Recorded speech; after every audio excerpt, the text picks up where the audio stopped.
Assalamualaikum warahmatullahi wabarakatuh.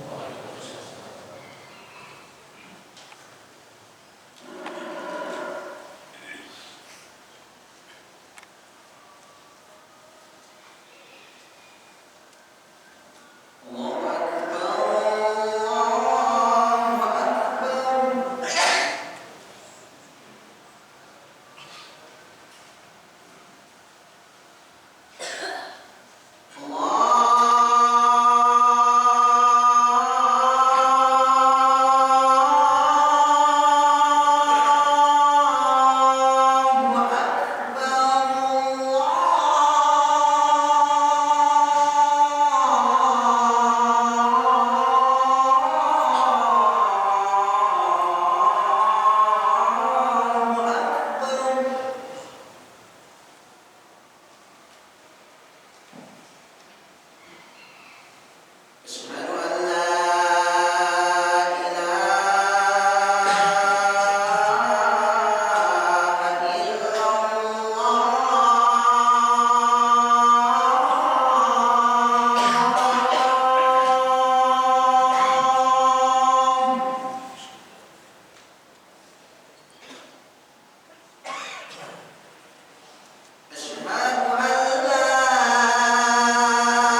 Innal hamdalillah hamdan syakirin. Alladzi khalaqal insana fi ahsani taqwim. Walladzi an'ama 'alaina bi ni'matihi wal islam wa yadhuna'in. Asyhadu an la ilaha illallah ilahul awwalin wal akhirin.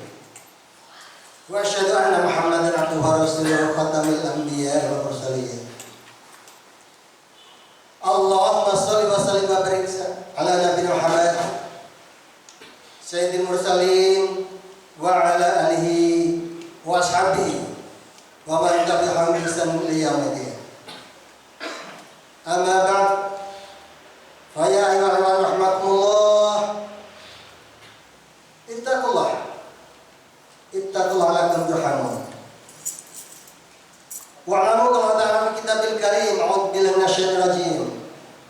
Walau anna al-qur'ana amanu wa taqaw la fatahna 'alaihim barakatin minasy-syamsi walakin kadzabu faqadnahum bima kanu yaksibun. Ya ayyuhalladzina amanu tanzur nafsun ma qaddamat lighad wa taqullah innallaha khabirun bima ta'malun. Wa qala Rasulullah sallallahu alaihi wasallam ittaqillaha haitsu ma kunta wattaqil hasanatan tuha wa khaliqin nas hasanatan. Wa 'alaika bittaqwa fa innahu jama'u 'ala kulli khair. Sadaqal azim wa sadaqar rasul. Ma'asyiral muslimin majelis umat rahimakumullah. Puji syukur kita panjatkan kehadirat Ta'ala yang telah memberikan kemudahan kepada kita semuanya siang hari ini, hari Jumat, di mana setiap orang beriman mendapatkan kewajiban melakukan ibadah Jumat untuk memenuhi perintah Allah Ta'ala, tuntunan Rasul, dan memenuhi kebutuhan kita sendiri untuk mendapatkan siraman tuntunan agama. Ma'asyiral muslimin rahimakumullah. Walaupun itu semuanya perintah Allah, tuntunan Nabi dan kebutuhan kita, namun Rasulullah juga menjanjikan bahwasanya orang yang berjumatan itu mendapatkan pahala dan ampunan yang itu semuanya adalah kepentingan dan kebutuhan kita semuanya.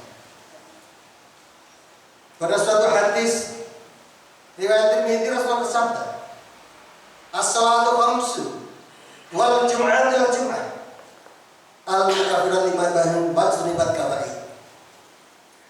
Antar waktu salat 5 waktu dalam sehari semalam dan antar waktu ibadah Jumat pekan lalu hingga pekan berikutnya adalah penghapus dosa.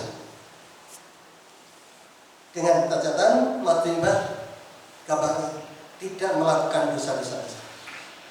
Mudah-mudahan saudara sekalian, ibadah Jumat kita siang hari ini betul-betul menjadi amal soleh. Kita sekalian mendapatkan ampunan selama sepekan dan mendapatkan pahala atas apa yang kita lakukan siang hari ini. Amin. Kemudian saudara sekalian, dalam meningkatkan takwa Allah Ta'ala, kita tidak lupa selalu memperbarui syahadat kita bahwasanya tidak ada Tuhan yang patut disembah selain Allah Ta'ala, dan kita selalu ingin beribadah itu memenuhi dan meniru apa yang dicontohkan, apa yang ditakdirkan, apa yang diperbolehkan oleh Nabi Muhammad SAW. Sehingga saudara sekalian, dalam kesempatan Jumat juga merupakan majelis ilmu untuk menambah ilmu kita dalam beribadah, sehingga sedikit demi sedikit atau mungkin ada lompatan, keimanan kita semakin tepat, ketakwaan kita pun juga semakin tepat. Oleh karena itu saudara sekalian, dalam rangka itu melaksanakan syahadat, baik itu syahadat Allah dan syahadat Rasul, kita juga selalu menambah ilmu dan ibadah kita. Tidak lupa pula kita selalu mengucapkan salawat untuk junjungan kita Nabi Muhammad SAW, karena kita sebagai umatnya, dan kita yakin orang yang mengucapkan salawat itu kembalinya untuk diri kita sendiri mendapatkan keselamatan dari Allah Ta'ala. Ma'asyiral muslimin rahimahullah. Siang hari ini topik saya masih dalam seputar kemerdekaan. Kemerdekaan dalam versi Islam yang saya berikan judul mengisi kemerdekaan bagi kita, yang tentu saja kita ingin meninjau dari segi tuntunan Islam. Saudara, merdeka dalam Kamus Besar Bahasa Indonesia berarti lepas, bebas, lepas dari penjajah, bebas menentukan nasib sendiri. Itu merdeka. Nah, ini di dalam Al-Quran sudah berikan gambaran. Di dalam Al-Kahfi, surah Al-Kahfi ayat 94 dan 95, Allah menjelaskan bagaimana seorang kaum, sekelompok kaum yang terjajah oleh kaum Ya'juj dan Ma'juj. Kaum Ya'juj dan Ma'juj ini kelompok orang yang berbahasa asing dengan penduduk aslinya, dan mereka di sana dalam Al-Quran itu dinyatakan sebagai kelompok yang suka berbuat kerusakan di muka bumi. Namun masyarakat yang didatangi Ya'juj dan Ma'juj itu tidak mampu melawan. Pada saat Zulkarnain datang, Zulkarnain diminta untuk membantu menghilangkan penjajah Ya'juj dan Ma'juj itu. Allah berfirman di dalam Al-Quran surah Al-Kahfi ayat 94. Ini merupakan perjuangan yang dilakukan Ya'juj dan Ma'juj. A'udzubillahi minasyaitonir rajim. Qalu ya dzal qarni inna Ya'juj wa Ma'juj mufsiduna fil ardh. Fal naj'alu laka kharjan 'ala an taj'ala bainana wa minhum syaqqa. Mereka kaum yang dijajah Ya'juj dan Ma'juj berkata, wahai Zulkarnain, sesungguhnya Ya'juj dan Ma'juj adalah bangsa yang membuat kerusakan di muka bumi. Bolehkah kami minta tolong kepadamu dengan memberimu imbalan agar engkau bisa membuat tembok penghalang antara kami dan mereka? Saudaraku, Ya'juj dan Ma'juj ialah dua bangsa yang menjajah dan berbuat kerusakan di muka bumi. Nah, Zulkarnain ini adalah hamba Allah yang sangat kuat. Dia pandai, diminta tolong oleh kelompok masyarakat ini yang pada saat ini menurut beberapa tafsir adalah masyarakat di sekitar Turki. Kemudian Zulkarnain menjawab, qala ma makani fihi rabbi khairun fa'inuni biquwatin aj'al bainakum wa bainahum radda. Ini menjawab tentang imbalan yang tadi dikatakan akan diberikan imbalan atas perjuanganmu Ya'juj kalau membantu kami, masyarakat yang terjajah oleh Ya'juj dan Ma'juj itu. Maka Zulkarnain menceritakan, apa yang telah dikuasakan padaku oleh Tuhan lebih baik daripada apa yang kalian tawarkan.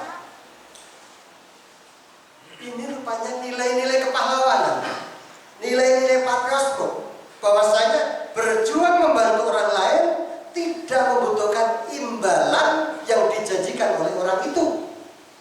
Tapi Zulkarnain mengatakan, apa yang diberikan oleh Tuhanku lebih utama, lebih bagus daripada yang kau tawarkan.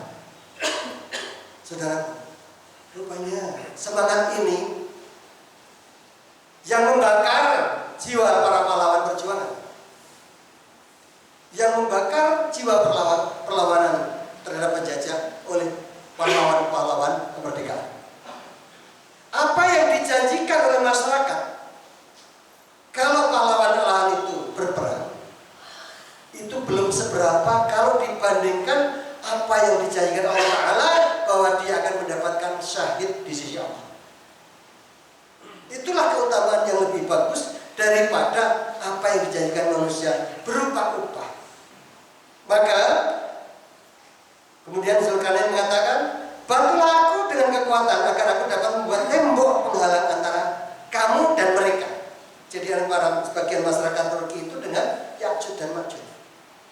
Zulkarnain di dalam sejarah dikatakan bahwa dialah yang pertama kali membangun benteng dengan menggunakan besi dan tembaga.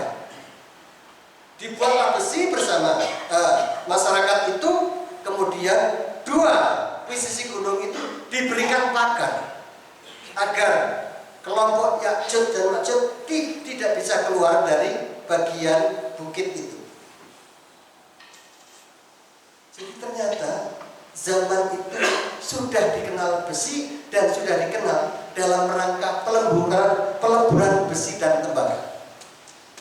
Jadi yang menemukan besi dan cara mengolahnya itu bukan lagi orang-orang Eropa. Ternyata Islam sudah menyatakan itu semuanya. Kemudian saudara sekalian rahmatullah, Ya'juj dan Ma'juj yang berjuang sedemikian rupa itu tidak menyombongkan dirinya. Di dalam surah Al-Kahfi 98, Ya'juj dan Ma'juj menyatakan, Allah berfirman, "A'udzubillahi minasyaitonir rajim. Qala hadza rahmatun min rabbi." Dzulkarnain berkata bahwasanya tembok ini adalah rahmat dari Tuhan. Kebebasan masyarakat yang dijajah oleh Ya'juj dan Ma'juj itu karena rahmat Allah Ta'ala, bukan karena pagar atau upaya yang dibuatkan oleh Dzulkarnain. Persis ini founding father kita, kemerdekaan ini menyatakan bahwa kemerdekaan ini adalah rahmat dari Tuhan yang kuasa, dari Allah yang maha kuasa, bukan atas perjuangan mereka. Ini kemuliaan akhlak dari pahlawan perjuangan. Pahlawan perjuangan kemerdekaan, dia tidak mengagung-agungkan apa yang sudah dilakukan, mengusir penjara, tidak. Semuanya itu takdir Allah Ta'ala, pertolongan Allah Ta'ala, rahmat dari Allah Tuhan yang esa, yang maha kuasa. Itu terpapar, tertulis, otentik dalam pembukaan dasar Undang-Undang Dasar tahun 45. Masya Allah, para pendiri bangsa ini ternyata betul-betul orang soleh yang mengakui keagungan Allah Ta'ala. Makanya kalau sekarang mengatakan NKRI harga mati, sudah dahulu dilakukan oleh ulama kita yang menyusul itu semuanya, bahwa kemerdekaan itu adalah rahmat dari Allah Tuhan yang maha kuasa. Jadi bukan karena perjuangan Dzulkarnain yang berhasil membuat pagar dari besi yang dicor dengan tembaga, bukan. Nah, pahlawan kita juga mengatakan begitu. Terusirnya Jepang dan Belanda dari Indonesia bukan karena senjata kita yang sederhana bisa mengalahkan meriam dan pedil, tapi itu semuanya adalah takdir Allah dan pertolongan Allah. Itulah semangat patriotisme. Jadi berjuang demi bangsa dan negara, demi tanah airnya, tidak menghendaki balasan dari masyarakatnya sendiri. Mereka menyanyikan penjajahan kaum kafir itu yang senantiasa mencelakakan masyarakat Indonesia. Saudara, memang kemerdekaan itu telah dijanjikan oleh Allah Ta'ala bagi hamba yang beriman. Itu difirmankan Allah Ta'ala di dalam Al-Quran surah An-Nur ayat 55. A'udzubillahi minasyaitonir rajim. Wa'adallahi alladziina aamanu minkum wa 'amilus shalihat la yastakhlifannahum fil ardi kama istakhlafal ladziina min qablihim wa yamkanunna lahum dinahum alladzi irtadaa lahum. Allah telah menjanjikan kepada orang-orang di antara kalian yang beriman dan yang mengerjakan kebajikan.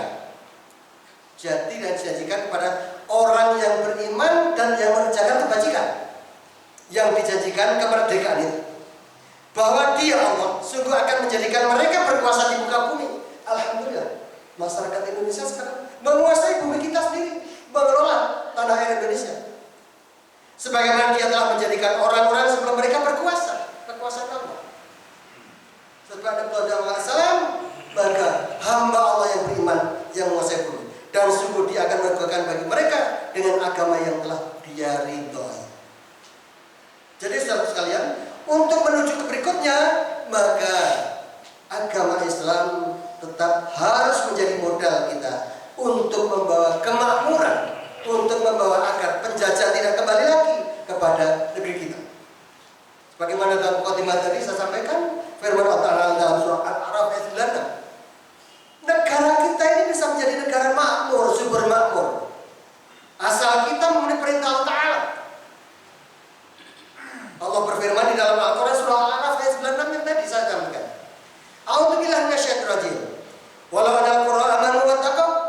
fatahna li barakatin minas samai wal ardh walakin kadzabu fa atahum bima kanu yaksibun. Sekiranya penduduk suatu negeri itu senantiasa beriman dan bertakwa, pasti kata Allah, pasti kami akan melimpahkan pada mereka berkah yang datang dari langit maupun yang tumbuh muncul dari bumi.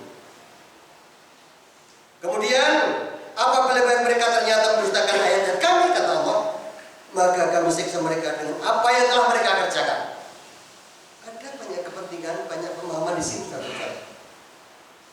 Bahwasanya kalau hamba Allah di suatu negeri, di suatu negara, suatu bangsa itu senantiasa menjaga keimanan dan ketakwaannya, Allah akan menurunkan barakahnya. Sinar matahari tidak akan menjadi penghalang bagi kebaikan kita, tidak akan mengganggu kesehatan kita, tidak akan menyiksa bagi orang-orang yang berada di bumi. Demikian juga segala sesuatu yang muncul dari bumi tidak akan membuat manusia itu menjadi repot. Yang muncul dari bumi bisa berupa air, sumber mata air. Yang muncul dari bumi bisa minyak-minyak dari fosil. Yang muncul dari bumi bisa emas perhiasan, bisa tembaga dan besi. Yang muncul dari bumi bisa kesuburan untuk tanaman dan tumbuhan. Allah menjanjikan, tinggal kalau panjenengan semuanya bisa mewujudkan iman dan takwa apa betul? Iman dan takwa. Kalau orang beriman itu 6 macam dari bagian rukun iman itu kita lakukan dengan baik-baik, dan kalau orang yang bertakwa itu senantiasa kita berusaha melaksanakan perintah Allah dan menjalankannya. Kuncinya hanya itu. Secara terperinci saudaraku sekalian, di dalam Al-Quran surah Al-Hajj ayat 41 Allah menjelaskan tentang itu. A'udzu billahi minasyaitonir rajim. Alladzina innama kanahum fil ardi aqamus shalah wa atau zakah wa amaru bil ma'ruf wa nahaw 'anil munkar wal 'aqibatul umur. Ini bagian dari kalau kita iman dan bertakwa. Apa yang dilakukan? Yaitu orang-orang yang jika kami beri kemantapan hidup mereka, kemerdekaan terhadap mereka di bumi ini, mereka menegakkan sholat. Saudara,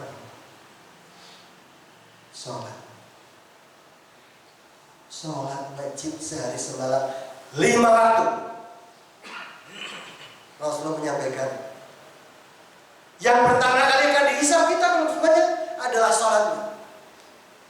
Apa bisa setelah 5 waktu itu dilakukan dengan baik, maka urusan berikutnya hisabnya akan lebih mudah.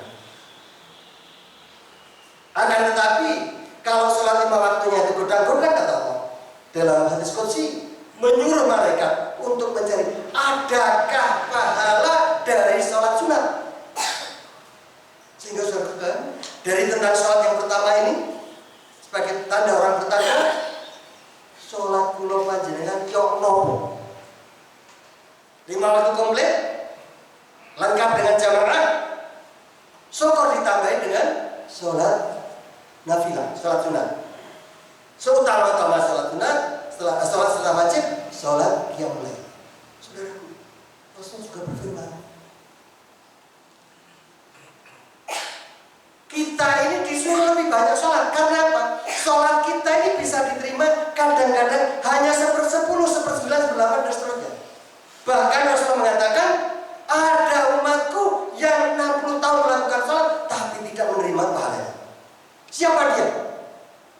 Yakni umatku yang bisa jadi rukuknya sempurna namun sujudnya tidak sempurna, atau sujudnya sempurna namun rukuknya tidak sempurna.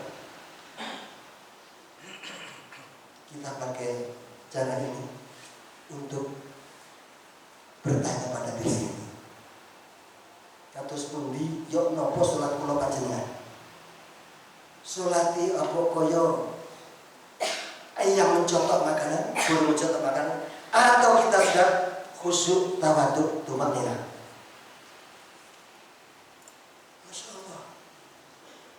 Jadi yang pertama setelah orang merdeka itu diperintahkan melaksanakan sholat, kemudian menaikkan zakat. Sebagaimana zakat ini adalah bagian antara manusia untuk kebaikan bersama. Yang kaya membantu kepada yang miskin, yang pintar membantu yang masih belum pintar. dan seterusnya. Hubungan sosial dijaga. Kemudian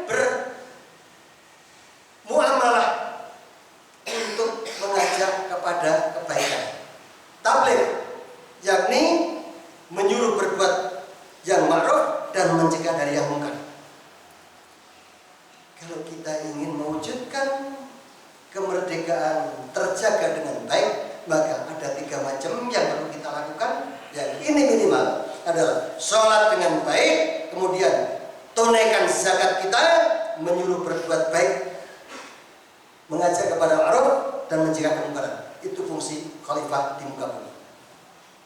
Saudaraku, itu semuanya adalah bagian dari kita semuanya untuk mendapatkan kenikmatan dalam kehidupan ini. Mudah-mudahan Allah senantiasa membimbing kita untuk menjadi hamba Allah yang terbaik dan senantiasa meningkatkan takwa kita. Amin. A'udzu billahi minasyaitonir rajim. Qulillahumma malikal mulki tu'til mulka man tasya wa tanzi'ul mulka mimman tasya wa tu'izzu man tasya wa tudhillu man tasya bi'yadikal khair innaka 'ala kulli syai'in qadir. Tulijul laila fin nahari wa tulijul nahara bil lail wa tukhrijul hayya minal mayyit wa tukhrijul mayyita minal hayy wa tarzuqu man tasya bighairi hisab. Barakallahu Qur'an azim wa nafa'ani bi ayati wa hakim wa qur rabbi warham wa anta khairur rahimin.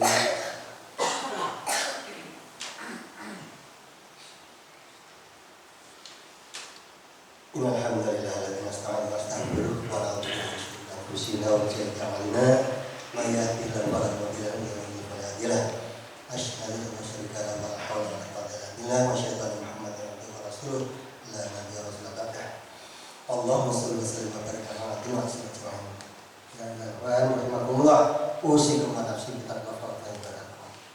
Saudaraku, dalam khutbah kedua ini saya sampaikan, marilah kita bersama mengajak diri kita dan kerabat kita, siapapun yang kita kenal dengan baik, untuk senantiasa berbuat baik demi tegaknya umat Islam, umat Islamnya, dan bangsa dan negara kita, dalam rangka tentu saja mengisi kemerdekaan. Jangan sampai ada umat Islam yang cerai-berai. Jangan karena perbedaan sesuatu yang kita sendiri tidak paham justru membuat perpecahan kita. Saudara, sebagaimana di masjid ini, di antara jamaah ada yang suka berkopiah, tapi ada juga yang banyak yang tidak berkopiah. Ada yang suka baju gamis, namun juga banyak yang baju takwa. Ada yang baju polos, ada namun juga yang baju. Itu semua saudara kita. Masjid berarti saudara kita. Al-Quran yang dibaca, sholat yang dilakukan, agama Islam yang dipeluk, berarti dia saudara kita. Perbedaan-perbedaan yang kecil marilah kita hilangkan. Apalagi yang termasuk itu urusan-urusan fikih. Karena tidak mungkin untuk bersatu dalam pemahaman fikih. Oleh karena itu, persatuan di antara umat Islam kita jaga. Dan jangan sampai ada di antara kita karena perbedaan itu justru kita menjadi kompor perpecahan. Tidak sepaham dengan saya, tidak sepaham dengan kita. Jangan. Mudah-mudahan Allah membimbing kita dan kita semuanya dalam bimbingan Quran dan Sunnah. Amin. Pada khutbah kedua ini kita hadir bersama dengan mengajarkan doa kepada Allah. Mudah-mudahan Allah senantiasa mengijabahi apa yang kita lakukan. A'udzubillahi minasyaitonir rajim.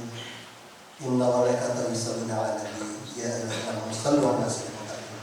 Allahumma shalli 'ala Muhammad kama shallaita 'ala Ibrahim wa barik 'ala Muhammad kama barakta 'ala Ibrahim wa 'ala Ibrahim innaka Hamidum Majid. Allahumma rabbana ighfir lana wa li walidina warhamhum kama rabbayana wa li jami'il mu'minina wal muslimin muslimat al ahya'i minhum innaka sami'un qarib ya hadi hajat rabbana inna amanna faghfir lana dhunubana wa qina ya rahman hasbunallahu wa ni'mal wakeel ni'mal maula wan nasir wa la haula wa la quwwata illa billah wa la haula wa la quwwata illa billah la haula. Allahumma ya muqallibal qulub tsabbit qulubana 'ala dinik. Allahumma ya musarrifal qulubana 'ala dinik. Allahumma mujib rahmatik wa azzana maghfiratik wa salamatan min rizqin wa ghanimatan min kulli birrin wa wajibatan wa wajibatan. Allahumma asina ibadatan min umuri kulliha wa ajirna min dunya wa akhirah. ya arhamar rahimin. Allahumma aslih lana dinana wa aslih lana wa aslih lana dunyana wa aslih lana akhiratana wa atina hayata fi kulli khair wa atina ma'ata Allah la yubika bizalim matik wa tahawwi aflatik wa fujaa bimatik wa jannah rabbana atina fid dunya hasanah wa fil akhirati hasanah wa qina adzabannar wa sallallahu alaihi wa sallam.